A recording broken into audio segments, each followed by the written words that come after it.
sisi kama serikali kazi yetu kubwa ni moja, unaleta maboresho ya katiba kama ulivyokuwa umepanga, kama ulivyokuwa umepata mkwamo, na sisi tumejiridhisha sasa inaenda kuondoa mkwamo.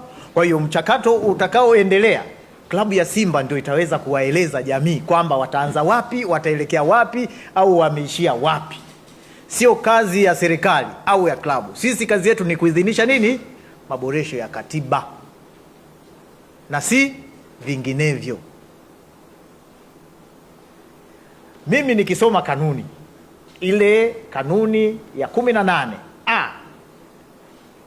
kanuni ambayo ni ya kanuni ile ya sheria ya Baraza la Taifa kama nilivyo ya 2017, imesema kwa klabu ya wanachama itakayoamua kuuza hisa zake na kuinvite kwamba uwekezaji, basi inaruhusiwa. Sisi tumeruhusu uwekezaji ndani ya nini?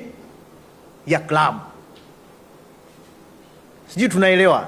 Katiba imeruhusu uwekezaji ndani ya nini? Ya klabu.